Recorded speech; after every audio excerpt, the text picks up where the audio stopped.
Vice President Pence joins me. Good morning, Mr. Vice President. Welcome back. Good morning, Hugh Hewitt. Great to be back on your incredible broadcast. Appreciate you having me on. Well, so congratulations on So Help Me God, your memoir. You're going to be at the Villages today at 3:30, and that means you're going to have to be signing books forever because they're going to show up in legion. Number one, thanks for having me on early on the book tour. I've been very humbled at the response to So Help Me God. I still think your interview, maybe because you read the book before you interviewed me, Hugh, was still the best interview that I've had the privilege to do. But we've been grateful for the response around the country, in Florida today, in Dallas over the weekend. And, for me, the most satisfying thing has been not only the opportunity to tell my life story and the foundation of faith and family, our commitment to the conservative agenda, but also just reflecting on the incredible accomplishments of the Trump-Pence administration, which obviously it didn't end well, but that so many people express appreciation for us just laying out everything we did to make the country stronger, more prosperous, more secure, most of which has been undone by the Biden administration in the last 2 years. I like to point out to people that the Villages, I know this because my son works for Mike Waltz, a great congressman down there. He always stops at the Villages newspaper because it's the only newspaper, the daily paper circulation of which is growing in the United States. So you'll have reporters from the Villages newspaper there. Congressman Waltz announced yesterday he's going to introduce an authorization for the use of military force against the cartels. I think that's a great idea. What do you think about that, Mr. Vice President? Well, these transnational drug syndicates that have now evolved into a massive human trafficking operation, exploiting people, driving this incredible crisis at our southern border, have to be confronted. I'm a big fan of Congressman Waltz. I appreciate him calling attention to that. Look, a nation without borders is not a nation. We've got to recognize, and I know President Biden is down in Mexico as we speak. He's having a summit of the Americas down there with Canadian leadership and Mexican leadership. But the reality is that these cartels represent an extraordinary danger to the American people, the flow of narcotics, the human trafficking, as well as perpetrating the violence that they do against any opposition, not only in Mexico and in the region. And so I think some response, renewed, energetic response in the years ahead is called for, focusing on these cartels that are exploiting in the misery of people south of our border and creating heartache and loss in virtually every community in this country. Now, I haven't seen the Waltz language yet on the proposed AUMF authorization for the use of military force. Obviously, you'd consult with our ally before doing that, but in principle, would you have any objection to coordinating attacks on cartel headquarters with U.S. military sources if Mexico is on board? Well, I think, you put your finger on it. To me, it's got to be a multilateral response in the region. I mean, we have every right in this country work with our allies and confront people. You look at everywhere I traveled over the last 2 years, and, I was on the campaign trail a whole bunch. I've been on this book tour for about a month and a half. There is no community in this country that isn't impacted by the flow of fentanyl, the flow of illegal drugs, and also by these criminal gangs that are being fueled from south of our border. And I really do believe that an energetic commitment, marshaling not only the resources of the United States, but of our allies to confront these cartels and isolate them economically and be prepared to take such action to protect the interests of the United States is in order. Mr. Vice President, in So Help Me God, we spent a lot of time talking about this when we first interviewed you. You were not only a member of the House, you were the chairman of the conference, like Elise Stefanik is now, and you invited me, and you were very kind, to come address I need the conference. I think the conference has got together and figure out what the message is on the debt limit. Because we can't ask for the world. We can't ask for 6 or 7 things, we being Republicans. We've got to focus on what is the ask. I think it ought to be, we're not going to open up the debt limit until you close down the border. But Tom Cotton said, no, it's normally debt. What do you think the message should be, and how ought it to be formed so that it's effective messaging into a hostile media? Well, the Congress has an obligation to ensure the full faith and credit of the United States, right, Hugh? Nobody understands that or articulates it quite as well as you do. So we got to pay our bills, right? But I do think that the new Republican majority, which is a conservative majority, I'm proud to say, ought to seize this opportunity to secure a significant step, whether it be on the economy, whether it be on, I know they took action against these 87,000 IRS agents last night, but whether it be on the economy, undoing this gusher of spending that's driving inflation, whether it be demanding action on the border. I mean, I love what Greg Abbott said when Biden lands for his one and only border visit in the last 2 years. And he told the press afterwards, he said, well, remember, this crisis at the border, millions of people coming across the southern border, is nothing short of a result of what Joe Biden has done. It's because he undid the winning, successful policies of the Trump-Pence administration that secured the border and reduced illegal immigration by 90%. So I think you use it as leverage to drive an outcome. But the backdrop is we do have to pay our bills. We do have to ensure the full faith and credit of the United States. I'm confident that they will do that. The one thing they should not do, and I'm confident they won't, is set into motion the kind of defense cuts that would send precisely the wrong signal to the world at a time when the world's becoming more dangerous virtually by the hour. And so the specifics, since you know the House well, I'd love to get your assessment of the new Speaker, Kevin McCarthy, and I'd like to know, does the conference help form the message, or does the message on the debt limit come from the Budget Committee and the leadership? Well, I think it's number one on Kevin McCarthy. You know, as I said to you on the broadcast a month and a half ago, and I said early in the vote process last week, Speaker Kevin McCarthy is going to lead that conservative majority with skill, with integrity, and with conservative principles. I have no doubt in my mind.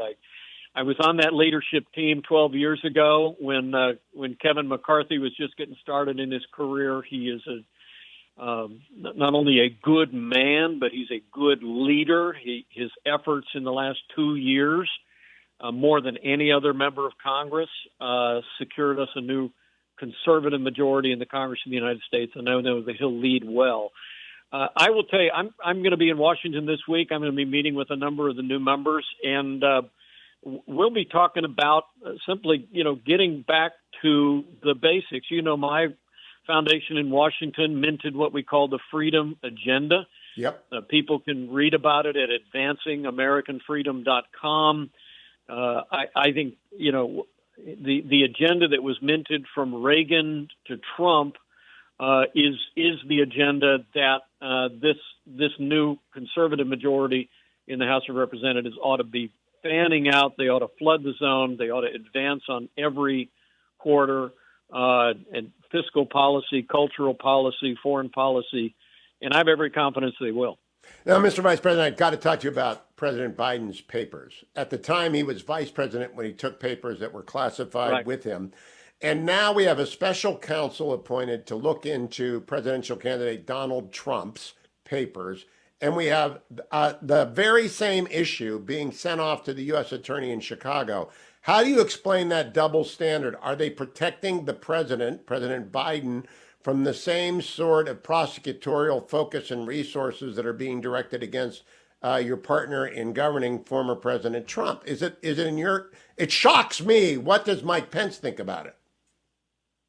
Well, as I said last summer, when the the home of a former president of the United States, was raided by FBI agents. That I was deeply troubled by that action at the time. And this double standard is just as troubling. There's that old saying that if they didn't have double standards, they have no standards at all. And Hugh, this is whether it be the administration or whether it be the media papering over this. Look, it was a massive overreach by the FBI, a massive overreaction this summer to execute a search warrant at the personal residence of a former president of the United States, and I said so. But having now created that standard and now abandoned that standard when the current president of the United States is found to have had classified documents in his possession after leaving office, I think it just I have no words right now. It's just incredibly frustrating to me. But the original sin here was the massive overreach. I served on the Judiciary Committee for the better part of 11 years in the Congress of the United States, and I believe the rank and file of the FBI are some of the best men and women in this country. But the decision by the senior leadership of the Justice Department to execute a search warrant against a former president of the United States was wrong. It was an overreach, and as that special counsel goes forward, I've said before, I hope they take a half step back and think very deeply before taking any action against a former president of the United States in terms of the message that sends to the world, the message that sends to the people of this country, the divisive nature of that. But there's an old saying in the Bible that what you sow, you reap. And I couldn't help but think that headline yesterday was an example of the truth of that proverb. And I want the American people to understand when I'm talking with you, I think this is all nonsense. Every former president ends up with the mix-up in the papers. It just happens. Nevertheless, if you're going to appoint a special counsel, you had to deal with Robert Mueller and Andrew Weissman and all those people as detailed in So Help Me God. I do not understand for the life of me how the same issue for people who are both running for president, Biden and Trump, does not end up with the same special counsel. And special counsels are different from U.S. attorneys. They have unlimited authority, unlimited budget, and no oversight. I think it's egregious that it did not go. The Biden Papers Matter did not go to Jack Smith. What do you think? I couldn't agree more. Look, there's equal treatment in the law is at the very center of the expectation of the American people, and of our history and our tradition. And to your point, this does not represent the appointment. What did the Biden administration said they were going to tap either someone appointed in the Trump administration to take a look at it, while President Trump faces down a special counsel. And you're right. It's deeply troubling to me. But again, the action last summer was wrong, Hugh. Yes. And I said so. And it's now, the reality is that that now that what they have unleashed now has the threat of coming back on them. But the willingness of the national media to just turn away and turn a deaf ear to the Biden to disclosures that when Vice President Biden left office, he left with classified documents as well. It just shows you. It's like I said before, if they didn't have double standards, they'd have no standards at all. Mr. Vice President, take extra pens with you to the villages today, because the line is going to be long, and they're all going to want to talk to you. You're going to be there forever. You might be there tomorrow by the time. Thank you, Mike Pence. Always a pleasure to talk to you, Mr. Vice President. Great to be on the Hugh Hewitt Show. Thank you so much for the time this morning, and I'm really looking forward to being back at the villages in Florida. Thank you, sir. Tom Cotton, who comes from the SEC, where Georgia dominated TCU last night. I think we can agree, Senator Cotton, that Ohio State versus Georgia was the real national championship game. Well, Hugh, judging by the score last night versus last weekend, I think that you won't get an argument from many people on that. But congratulations to the Georgia Bulldogs on their second consecutive national championship. That's a big deal. Now, Senator, I want to start. You're on Judiciary. I am angry, as only maybe lawyers can be angry, about the fact that Joe Biden's classified documents have not been referred for review and possible prosecution for any irregularities to the Special Counsel Jack Smith, who's been appointed to review the Donald Trump documents. Same set of laws, same set of facts. Both men are running for president. Why wouldn't Merrick Garland send them both to the Special Counsel? Well, Hugh, I think your question is facetious because the obvious reason is Merrick Garland doesn't want a special counsel poking around his Democratic boss's private papers and potentially targeting him for prosecution. The double standard here is obvious, and I think it's going to get very thorough review from the House Judiciary Committee and my friend Chairman Jim Jordan. Something tells me that Dick Durbin, the Senate Judiciary Committee, won't be probing it carefully because the partisan double standard is so obvious here. It also suggests probably what should have been the case is that rather than sending Joe Biden's matter to this special counsel, Donald Trump's matter should have never been sent to a special counsel, that Merrick Garland should not have become the enforcer for a bunch of left-wing librarians at the archives. Rather, this matter should have been settled, as I think these disputes have traditionally been settled, in a series of ongoing negotiations and discussions between the lawyers for former presidents or vice presidents when they find that they have papers in their possession after leaving office and the archives claim that they have responsibility for. But there's going to be a thorough probe, I'm confident, in the House of Representatives of this obvious double standard. Now, Senator, I want to know, because the new archivist of the United States, the old archivist with whom I worked well as the CEO of the Nixon Library, and we had this very issue. Are there classified documents in President Nixon's post-presidency papers? The very issue. Took about a year and a half to resolve. It took a constant line of communication. We ended up resolving it only after I cut off their revenue flow from the library. They are a bunch of left-wingers at the National Archives and Records Administration at the levels that do this. Not that David Ferriero was a fine man. He retired. There's now a vacancy. There's now a new nominee. Will you put a hold on that nominee until you've got everyone from the archives up in front of you to explain why they referred to justice the Trump papers and why they were even unaware or didn't refer the Biden papers? Well, we'll do everything we can, Hugh, in a Democratic-run Senate to ensure that the archives gets appropriate oversight. I would note that Joe Biden's case in some ways is even more troublesome than Donald Trump's case because Joe Biden is a former vice president when these papers are involved. The vice president does not have the same prerogatives and the same kind of declassification authority that a former president does, whether it's Richard Nixon or Barack Obama or Donald Trump or anyone else. But again, these things under the Presidential Records Act probably ought not to be reviewed as criminal matters, rather as a series of ongoing negotiations. If there is the need for any legal action, that almost certainly should be a civil action of some sort, not appointing a special prosecutor to pursue Javert like the former president once again. Both men are running for president, and therefore both men may fall under the regulations that apply to a special counsel because they're there for politically sensitive cases. But if one goes to Jack Smith, the other one certainly goes. Byron York reminded me, Senator Cotton, in the first hour, that when Ken Starr's investigation discovered the Monica Lewinsky blue dress, they went to the, at that time, 3-judge panel governing independent counsels and asked, what do we do with this? And they said, you keep it. You've already got the Clinton stuff. It's just so obvious to me when Merrick Garland comes before you on the Judiciary Committee. Are you going to ask him about this? Hugh, I'm sure he'll get asked a lot of questions about that. It may not get down all the way down to the dais to me before he can, but it does. I will on why you would apply such an obvious double standard to the former Republican president and the current Democratic president. As you say, both appear to be running for president. So the same standard should be applying from the very beginning to both of them. I've also been told, I have not yet confirmed this, that the Biden classified files were identified 6 days before the midterms, but that was not made public. Is that of interest to you?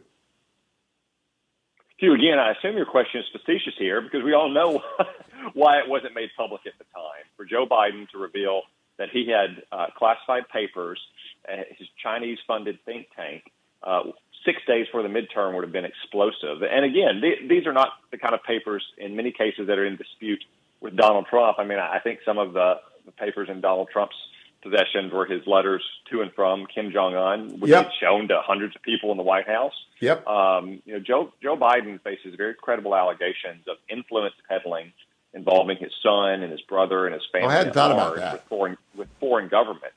So I had not thought about that. I mean, maybe these things are very innocuous papers. How do we know these are not papers that he was taking along with his lawyers and his family members, poking around the vice presidential residence, trying to avoid complicity in his son's influence peddling in places like China and Ukraine and other foreign countries? The reason I ask obvious questions is I elicit new information and new perspectives. I hadn't thought about the fact that the Chinese influence peddling intersects with this, and that Hunter Biden ought to go over to Jack Smith too, because those papers might connect up with Hunter Biden's laptop, and Jack Smith should have it all. Senator, I got to turn to the debt limit. I don't know when it comes up. You know that Treasury always lies about how close it is, and then you get there, and then they can manage the receipts. I want to know what you think the Republican message should be. It's very important in the House because they have more leverage than you folks do in the Senate, though it does take 60 senators to raise the debt limit. I am curious whether or not it ought to be the debt limit doesn't go up until the border shuts down. And that to shut the border down, we need the wall, we need doubling of the Border Patrol, we need a few things. Is that the message? Because we've got to be concise and we've got to be explicit, consistent, and repetitive. Hugh, I suspect that the border and other immigration issues will be addressed in the annual spending bills. Speaker McCarthy, whom I congratulate and I commend House Republicans for unifying behind him, has said that they intend to pass individual appropriations bills through the House this year, and I hope that Chuck Schumer takes those up. And traditionally, going back 30 years now, the debt ceiling has been an occasion to try to address some of the drivers of our annual deficits and try to put in place parameters that are get spending under control. Most House members with whom I've spoken, I've heard publicly speak about it, say that's what they hope to do during the debt ceiling as well. I do think it's something that we should begin to negotiate sooner rather than later so we don't have the kind of 11th hour brinksmanship we've seen all too often. And it's something that both Joe Biden and Chuck Schumer are going to have to engage on because they're going to need 218 votes in the House of Representatives. And the Republican conference there is very focused on trying to address what is totally runaway spending after 2 years of the Biden administration. I don't know when the debt ceiling will increase. I'm not sure anyone does. I've heard anywhere from this summer to the end of the year. It depends on the economy and the pace of government revenues and government spending. But I do think that those negotiations should start sooner rather than later so we don't have 11th hour brinksmanship. Well, we disagree on that because I think that the most important thing for the Republicans to do is to message a particular ask. And I really don't know what the ask should be. Maybe there is a budget ask that makes sense, like raising the retirement age or some, entitlement reform scares a bunch of people, but it's not really that scary if you look at it in small bites over a long period of time. But we've got to get a consistent ask. Do the Republican, and this is your conference and Speaker McCarthy's conference, can we get together and figure out, can you get together with the other Republicans on the Hill and figure out one message that we can repeat and repeat and repeat so that the left-wing media doesn't distort this again? Yeah, Hugh, I agree with you on that. I just think that can take some time to kind of have a deliberative and careful negotiation among Republicans about the best way to address runaway spending in Washington. That's why we have a representative assembly from all across the country with two different chambers. But I do believe we'll coalesce around some kind of plan. It doesn't necessarily have to be what you just suggested. There's also ideas, for instance, to ensure that we don't have government shutdowns anymore, which is a leverage point that Democrats, especially Senate Democrats, have used for years, threatening to shut down the government if they don't get a ransom of tens of billions of dollars of domestic spending. How could you address that? There's plenty of ideas floating around out there that would automatically extend government funding, but keep it under last year's spending levels. That might exempt the Department of Defense from that, so they can't hold the Department of Defense hostage. There's a lot of great ideas. That would be great, We'll be debating those. I think we'll settle on one sooner rather than later. Good. Great. That is great news. Senator Tom Cotton, always a pleasure to talk to you. Have a safe trip into the Capitol today. I'm glad you're not driving in California where the wind and the rain is howling. I'll be right back, America. Stay tuned to the Hugh Hewitt Show. Thanks. Joins me. Good morning, Congressman. How are you? Happy New Year. Hey, good morning, Hugh. Happy New Year. Thanks for the great Hoosier music to start my day, the great John Mellencamp. that's some great tune there. So I wish I could have said we knew that, but I didn't know that. But Congressman, first question: you spent the Christmas holiday with your wife and family talking about whether you're going to run for Senate. Did you make a decision? We did, Hugh, and here in the next couple of days, we will be making that announcement and a decision about the United States Senate. So stay tuned. I expect to make that public announcement in the next few days. But we feel like the United States Senate is a greater opportunity to do bigger things, especially for the national security issues that I care most deeply about. And Indiana deserves a conservative senator. Mike Braun has been a strong conservative during his time in the Senate. He's running for governor of Indiana, and we feel like this is an important opportunity, so we took a strong look at it. We're going to make a big announcement here in the next few days. Now, I got to ask you, I watched the Kevin McCarthy battle, and you stood by his side throughout, and thank you for doing that. Another congressperson from Indiana, Victoria Spartz, was with him, then she wasn't with him, then she came back. I viewed that all as her trying to maneuver to run for Senate. I think she badly hurt herself. I certainly think that's not what Hoosiers are going to want in a senator. What was she doing, in your view?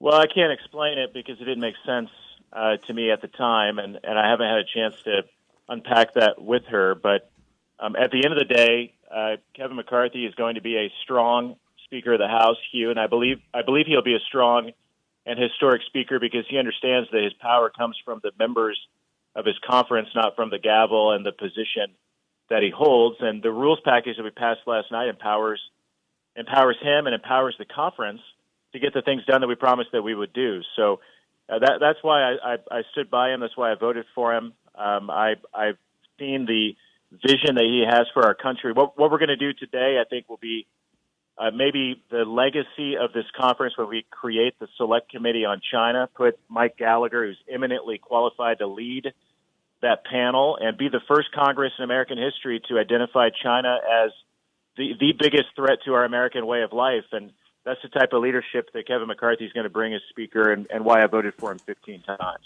I'm glad you voted for him 15 times. If anyone didn't vote for him 15 times, I don't want him running for a statewide office. I doubt that they can get reelected, actually, if they didn't vote for him in the end. Those 6 who were holdouts, I am most astonished by Eli Crane, whom Kevin McCarthy got elected. Do you have any explanation for what those 6 did?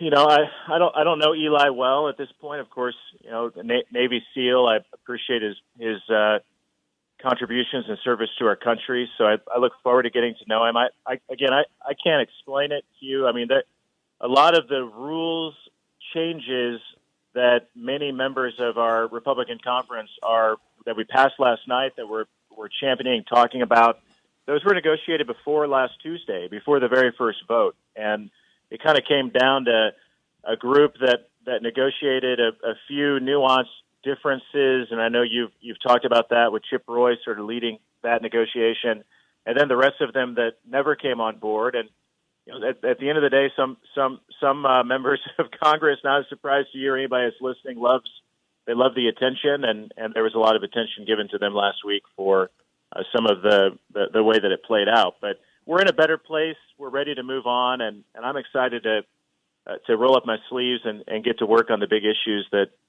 we promised the American people we would focus on, why they gave us the majority, and we get a chance to do that today, and I'm excited about that. Do we know the other members of the Select Committee on China yet?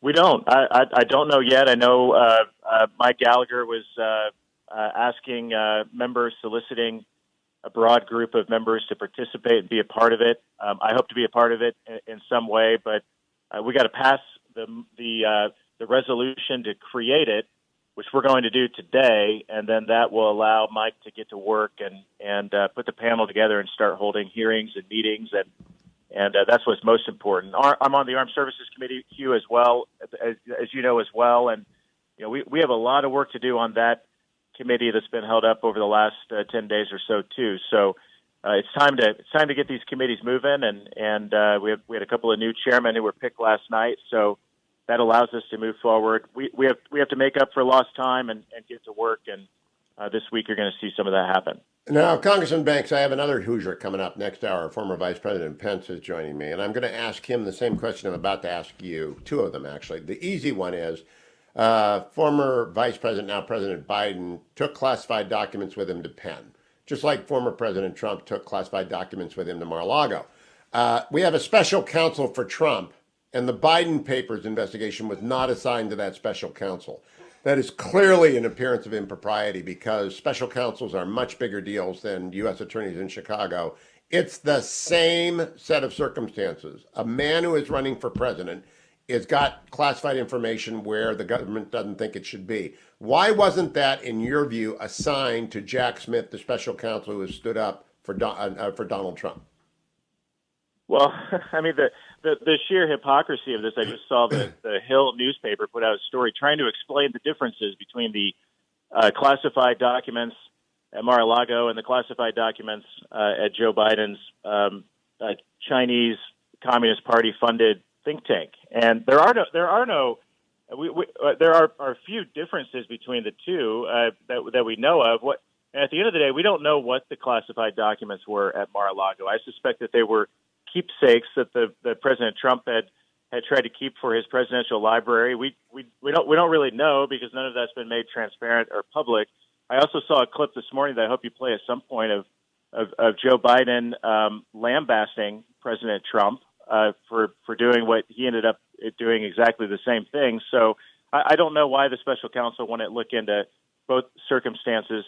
And as well, there is a case to make, Hugh, that a president of the United States has the power to make classified documents to declassify them. The vice president doesn't have that power. So there might be a strong difference in all of this that needs to be explored. Well, the obvious thing to me is the same guy should make the same standard apply to both sets of papers. And they're both running for president. So it seems to me Merrick Garland is protecting the president from a special counsel who could be empowered to say, Joe Biden is going to get charged and Donald Trump isn't for this reason. And he's seen both sets of documents. One pair of eyes on two sets of documents. He might go the other way and he could explain it. I hope Jim Jordan calls up Merrick Garland immediately and asks him why these do not go to the same guy to review under the same standard. My next question, and it's even more important, the debt limit will come up first. And the debt limit, we've got to have a concise, by we, I mean Republicans, a concise, focused ask. I think it ought to be, we are not going to raise the debt limit until we shut the border. And that's how you communicate it. You might have three ways to shut the border. Finish the wall, fund the border patrol, build the facilities you need. But we're not going to raise the debt ceiling until you bring down the curtain on the border. It's easy to communicate, it's concise, and it's persuasive. I don't know if that persuades you, but will somebody come up with a message early so we can repeat it often on what the demand is for the debt limit raise?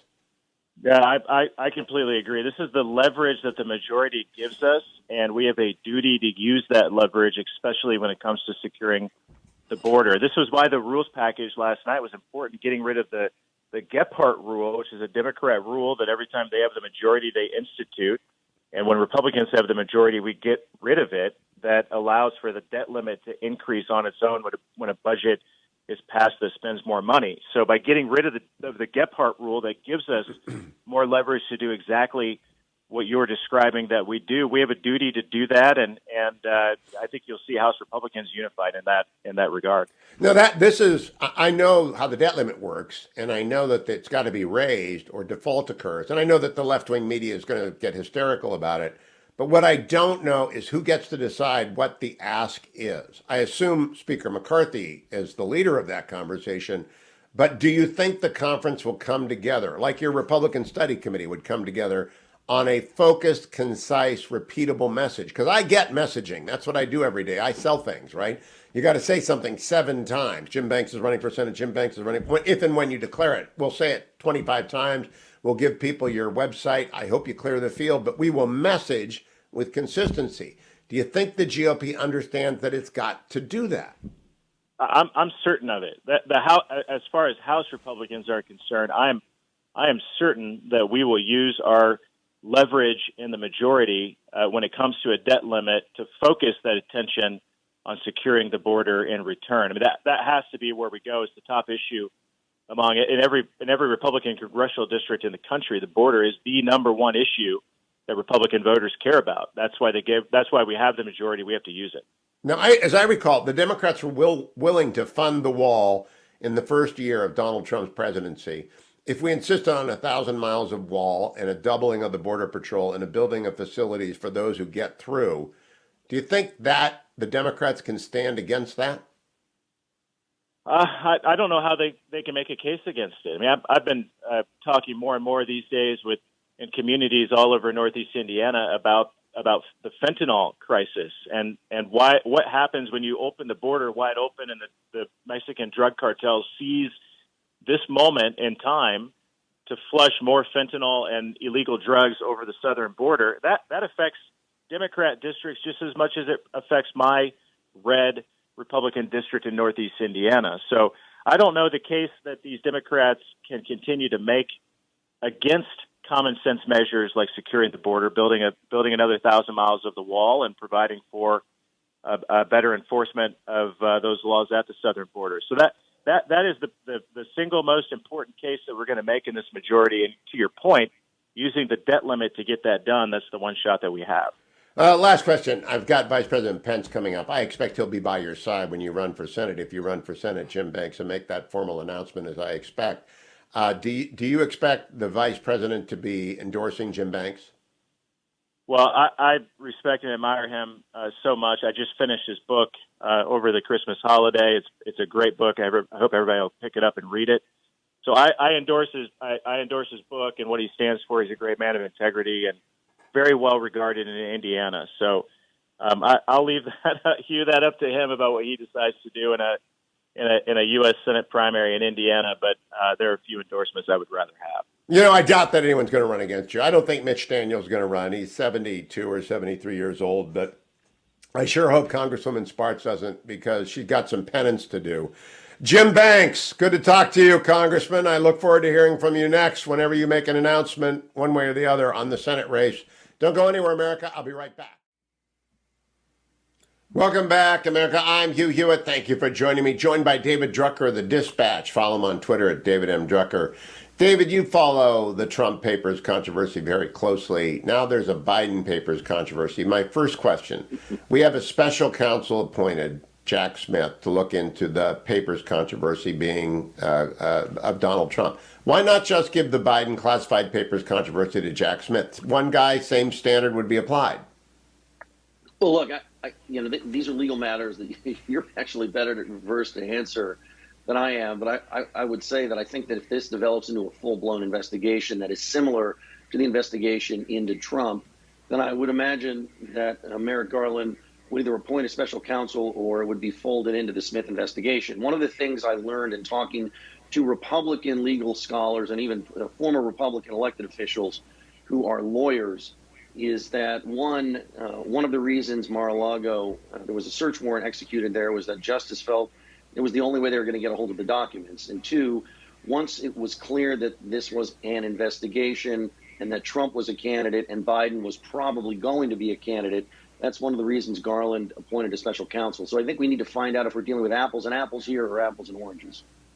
Well, you know, David, the special counsel regulations are for politically sensitive cases that will lead to questions of the appearance of impropriety.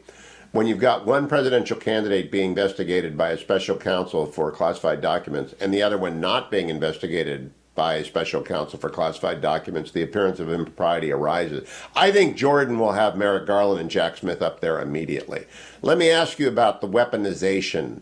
They're calling it the Church Committee. Nobody knows what that means unless you're old enough to actually know what the Church Committee is. It's a special committee, a subcommittee of judiciary to look into the alleged abuse of the FBI and DOJ and then maybe the CIA to hunt down Donald Trump. Who's going to run that subcommittee? Who's going to be on that? I know that Jordan is going to be the ex officio chairman, but have they named it yet? No, they haven't named it yet. And I think this is going to be a very important committee to watch. As you recall, Hugh, and I'm just old enough to recall the history at the very least, there are two things to understand about this. It is true that, and it's very possible that there are manners in which the federal government has operated at justice and the intelligence community that deserves special oversight. And it's important for elected officials, for Congress, and to give oversight. But as we know from the Church Committee itself, it ended up undermining the ability of the CIA and our intelligence community to do its job. And I remember right around 9/11, when people wondered why the intel community couldn't connect the dots and what did we miss. And a lot of the blame for that was heaped on the Church Committee, the lack of faith in the CIA that Americans had after that, and the inability of the intelligence community to be more effective because it had been hamstrung out of concern of too much overreach. And so here we are 20 years after 9/11, concern about too much overreach, too much power. And I think the Republicans are going to have to balance trying to get to the bottom, whatever they think might have happened, without hog-tying the intelligence community and making it harder for us to prevent another major attack on American soil. Yeah, the Church Committee did some good and they did some bad. They uncovered COINTELPRO, which was the FBI's abuse of the investigatory process with people like Martin Luther King. They did screw up the CIA, so it's a delicate thing. Let me close by asking you about messaging from Kevin McCarthy. He is the Speaker. The rules package passed, got a couple of chairmen named. The debt limit is approaching, spring or summer. They need a message about what they want before they raise the debt limit, and they need it to be concise and they need it to be specific. Who frames that message, David Drucker? Because everybody wants 25 different things. Who gets to say what they want? Is it Speaker McCarthy? Well, I think that's the first big challenge that Speaker McCarthy is going to have. Does he have the faith of his members, particularly the House Freedom Caucus and others not in the Freedom Caucus who opposed him initially, to allow him to frame the message and negotiate with Senate Democrats and President Biden. And I think key to developing a winning message is a message that includes raising the debt ceiling under a scenario in which it is plausible for Biden and Senate Democrats to agree. You can drive a hard bargain, but it has to be a bargain. I like to say you have to be willing to buy the House for a price that some people would consider within the realm of being reasonable. Yes. If you offer 10 cents for my condo that's appraised at $300,000, I'm going to laugh you out of the room. If you offer $250, now we're talking deal, even if I end up selling for less than I wanted. Now, if I say we're not going to open up the debt limit till we shut down the border, we want the fence finished, we want the Border Patrol doubled. Is that, in your view, a fair offer, or is that a dime for a condo? Listen, I don't want to place a value judgment politically on it. I don't think that that's an unreasonable request in myriad negotiations. I don't think that that is the proper way to approach the debt ceiling, because you're asking Democrats to bend the knee in such a way that they're going to find it nearly impossible to comply. You know, I do think it is, because I think when Joe Biden went to the border, he signaled he knows it's a problem. That's my view. But whatever it is, I want him to articulate it soon and often, like every day, whatever the message is, whatever the ask is. And you're right, it's got to be reasonable. It's got to be reasonable. David Drucker is right again. Follow him at the Dispatch. Follow him at David M. Drucker. Thank you, David. My best to you. You wouldn't believe that you're actually in the better weather place than I am. America, bonjour, hi, Canada, Hugh Hewitt from wind and rain swept Studio West. LAX has got a ground halt. First time I've ever heard of that. The FAA will not let planes take off from LAX. So if you were going or coming to California today, it's going to be a nightmare to get here. The storms are so intense. As I was discussing with David Drucker, I now talk with Byron York. President Biden has been discovered to have taken away classified documents with him to the University of Pennsylvania, maybe other places. Merrick Garland did not refer the matter for investigation to the special counsel investigating former President Trump's documents, but instead assigned them to the U.S. Attorney in Chicago. Byron York, good morning. I hope you're not in California, and why not just use the special counsel that was already there with the same statutes and the same rough set of facts? Is Garland protecting Biden? You know, there's even kind of a precedent for this. It's not an absolutely perfect precedent, but back in the 90s, when Bill Clinton was under investigation and they had the independent counsel law, the late Ken Starr was the special counsel, and he was investigating things that nobody remembers, like Travelgate and Whitewater. But anytime anything new came up, they thought, well, how are we going to investigate this? And they said, well, let's give it to Starr. And after a while, his portfolio got to be really big.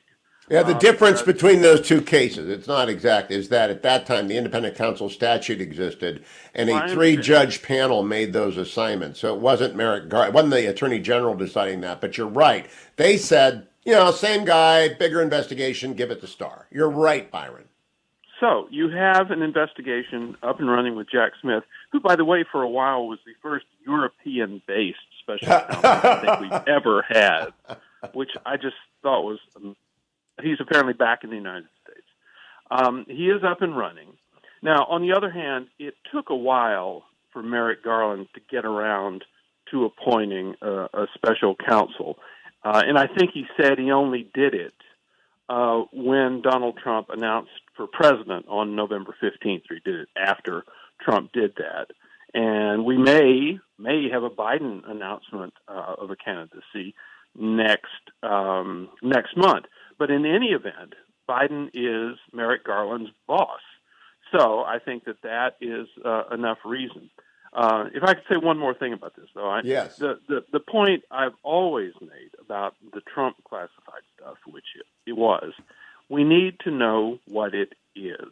We had this huge controversy with all these really intemperate things said, and we still don't know what the classified documents are.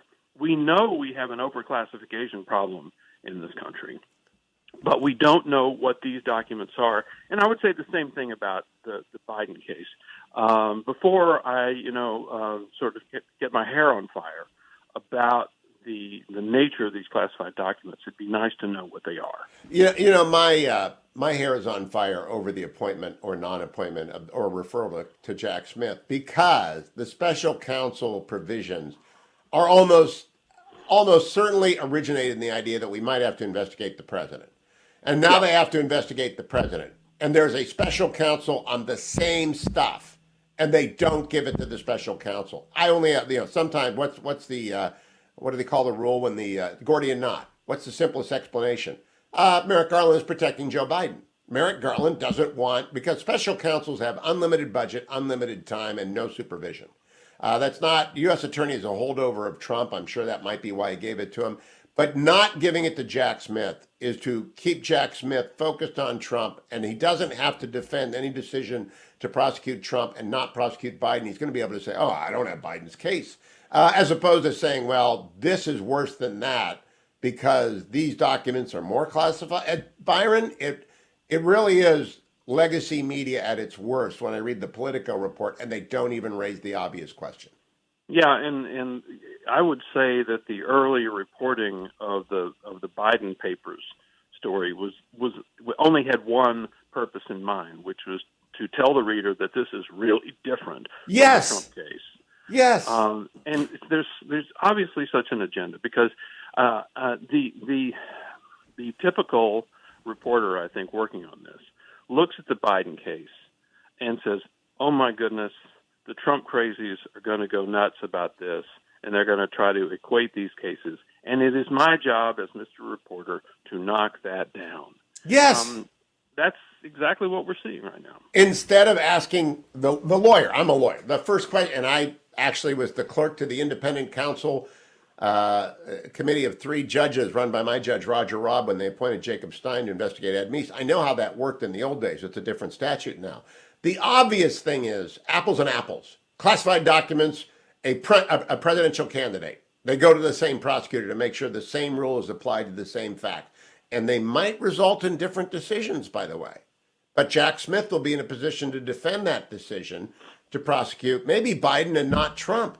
But my God, the media's in the back. I saw it all last week. I wrote my column on Kevin McCarthy for the Post, Byron. Did you see legacy media at work last week, propping up the 20?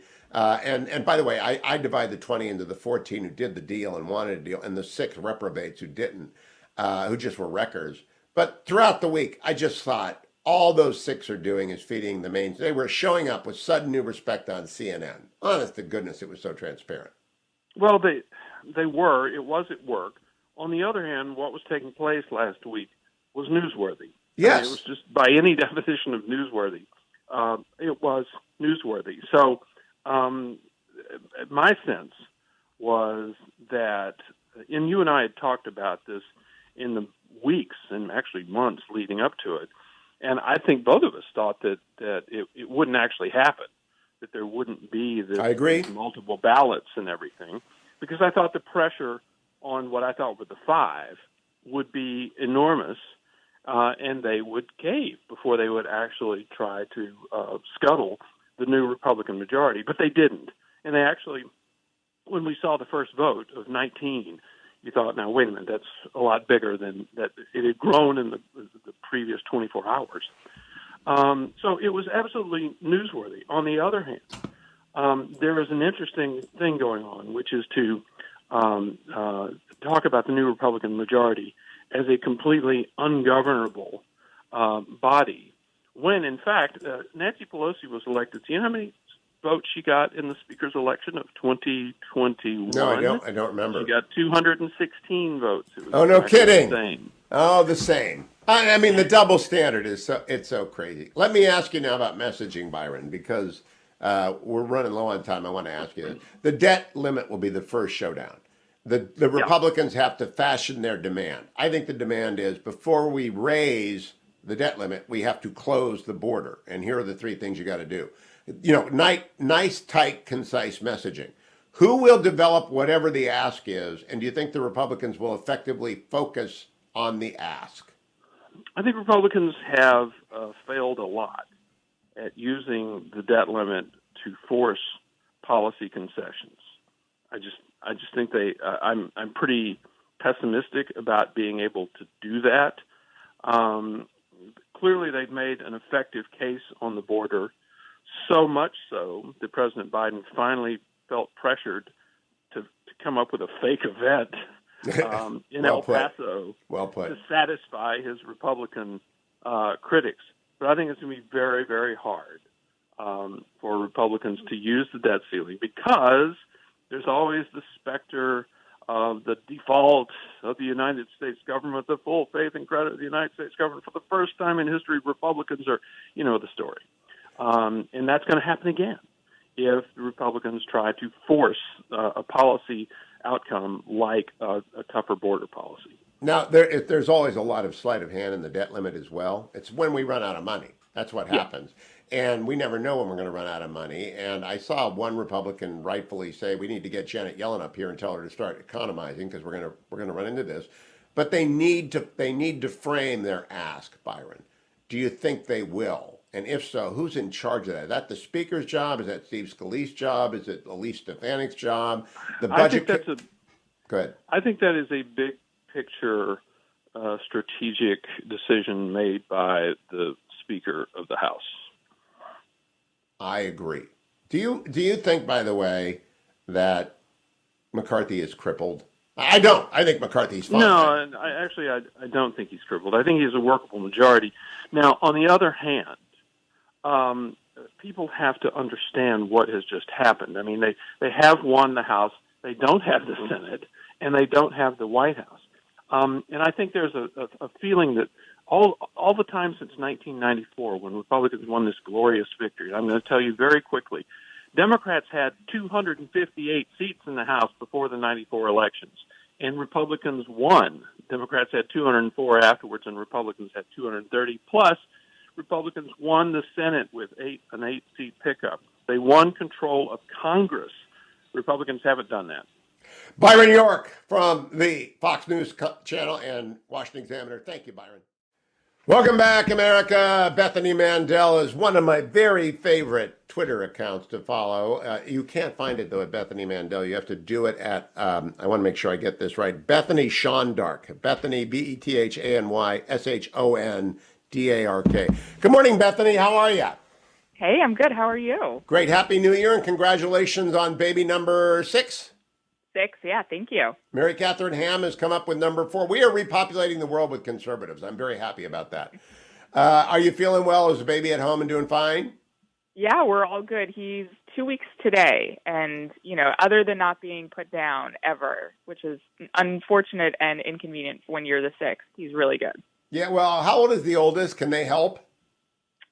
She can. She's 9, and so she pitches in a little bit. But yeah, I've got my own are 11, 8, 3, and 7 months, and the 3-year-old is running wild. Genghis Kate, she is really running wild, and so because she got no supervision, and she is a mischievous. What do they call them now? Spicy children? Is that the new term? Uh-huh. Yep. We had babies within days of each other, and our 3-year-olds are kindred spirits. Are they? My 3-year-old broke her arm the night before I went into labor by doing a flip off the top bunk of her bunk bed, which is not hers. And the day after I gave birth, I had to spend all day with all of the other children because my husband had to bring her to urgent care to get a cast. Oh, the poor child.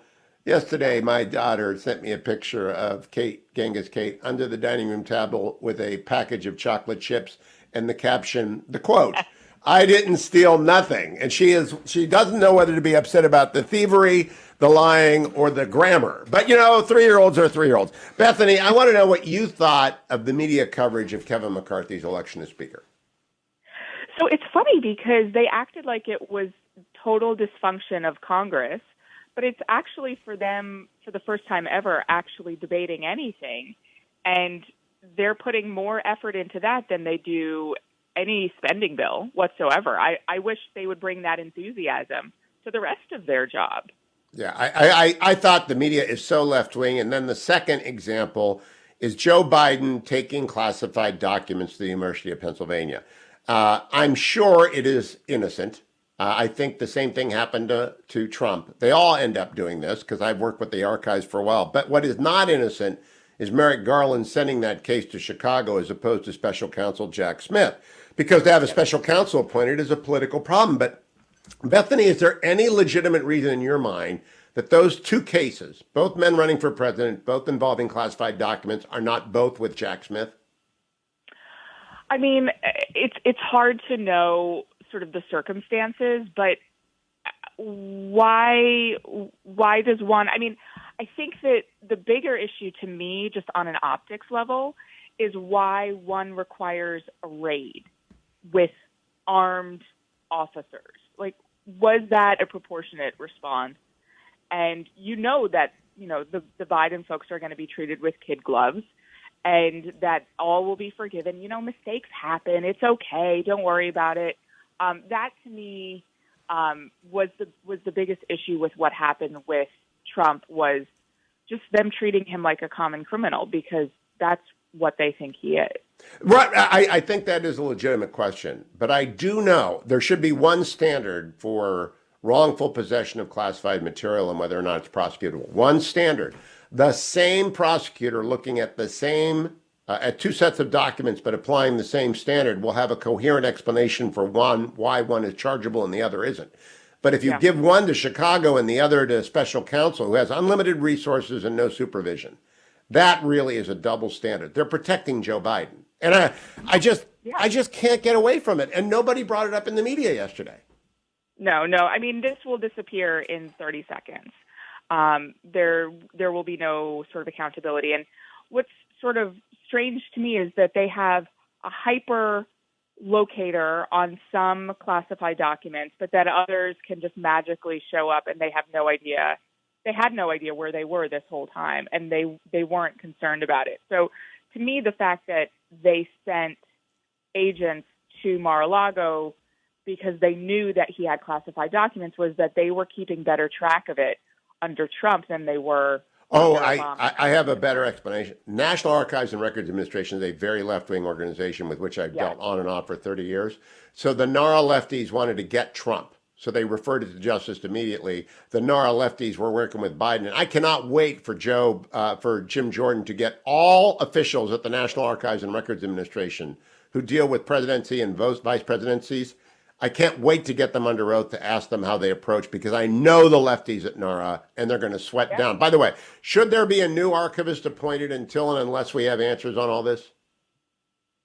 I mean, I don't see why not. This is a pattern of behavior of them not keeping very good track of the documents in their care. That's literally their entire job.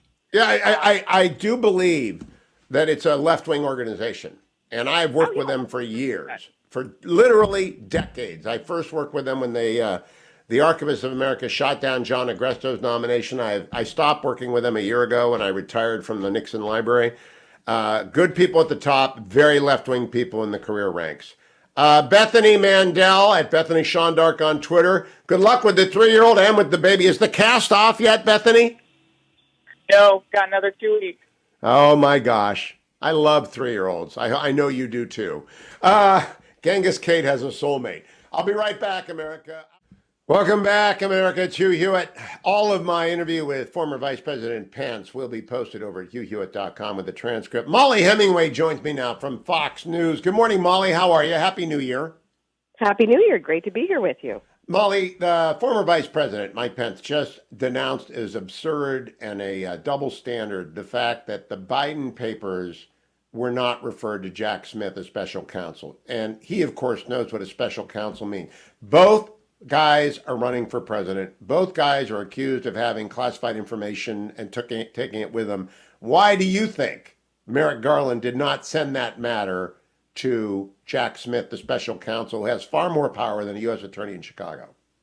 Well, it's even worse than just a double standard because the special counsel is for the Department of Justice when there's a conflict of interest. Yes. So there was no need to set up the special counsel or even really to do much of any of what they've been doing against President Trump regarding paperwork disputes from when he was president. But if you are going to take that approach, that was, that this is such a big issue, it's so much worse when it's your own administration the person who heads your own administration that's implicated. And when he was not president, when he obtained the classified documents that were apparently mishandled. So this is, he was vice president, not president. There were certainly different authorities given to those two offices. And so it's just yet another very bad mark on the Department of Justice, which has unfortunately been way too political these last several years. Senator Cotton reminded me earlier this morning that these documents may well have bearing on the Hunter Biden investigations and the Chinese influence peddling allegations, and that is another reason why they should have gone to the existing special counsel. To me, it had just occurred, if you've got the same alleged violation, you want the same prosecutor making the same decisions using the same standards. It's just so transparently political, Mollie. Do you think legacy media will cover it at all fairly? I'm actually somewhat surprised that they've covered it at all, and it has been covered. And that's a good start for our friends there in the legacy media or the corporate media. But they did so much to cover up all of these things. You might remember during the campaign, there were paperwork issues where the University of Delaware was holding on to papers that would have been a way to help deal with all sorts of issues, like you mentioned, the Biden family business or the allegations from Tara Reade. And Biden refused to be transparent or release those documents. The media did not seem to really care that much, or they seemed to think it would be a problem for his campaign if they pressed that issue. But because of what has been done in such an unprecedented fashion this past year with the raiding of Mar-a-Lago and turning fairly common presidential paperwork disputes into World War III, this is something that will be very difficult for them to ignore. Not impossible, though. Mollie, let me close by asking you about Leader McCarthy now, Speaker McCarthy. What ought to be the message on the debt limit, which comes up first? I am suggesting that the debt limit ought not to go up until the border shuts down, and that they ought to make that the demand and focus it. But what do you think? Because they can only ask for one or two things, and there's got to be focus and repetition. What do you hope they ask for? I'm not entirely sure if I've taken a position on any of this, but I do think that this fight this last week showed Republicans what can be done, that you can pick a few issues and get them, even if you don't have a tremendous amount of power. That's one of the things this minority of 20 conservatives showed by getting these rules changes. And then I think they balance well with Speaker McCarthy, who has put a lot of thought over the last couple of years into focusing committees on what is obtainable, getting people to think through, not overpromising and underachieving. And so I kind of have, it's probably unwise to have confidence or optimism when it comes to the Republican Party and their ability to get things done. But I think it's a good combination here of some really principled people and some wise leadership from McCarthy. And so they will be picking those spots and going for it here soon. Anyone who sold a book and you've sold a couple of bestsellers, no, you've got to repeat the same message again and again and again. Even Vice President Pence was just on, he managed to say, "So help me God," 4 times. And because he wants people to buy, "So help me God." I don't think the Republicans have ever figured out messaging, Mollie. Do you? Oh, I mean, if we didn't think that before, we certainly learned that during the midterm campaigns. Like, I think back and wonder, what was the message? What was the overarching goal? I think part of the problem is the Republican Party needs to figure out what it does stand for so that it can repeat some of these messages. But having said that, again, I think they do have some clear understanding of the need for oversight and accountability with our out-of-control Department of Justice, for a border that has been made totally open and insecure from the Biden administration, and some accountability from some of the officials that they do oversee. They have limited power with just holding a narrow majority in one house, but it's not nothing, and they can get stuff done. You know, I just was pointed out to me this morning, you know how many votes Nancy Pelosi got when she was elected Speaker? 214. Same number as Kevin McCarthy. It's really remarkable how those two things were covered. You help fight that every day on Fox News. Mollie Hemingway, always a pleasure. Look forward to talking to you often. Don't go anywhere, America. The Grand Old Pod starts next. And if you're a member of the universe, you can listen to it. If you're not, you should join. Thank you, Jacob. Thank you, Adam. Thank you, Generalissimo. Thanks all of you for listening. I'll be back on Wednesdays, Hugh Hewitt Show.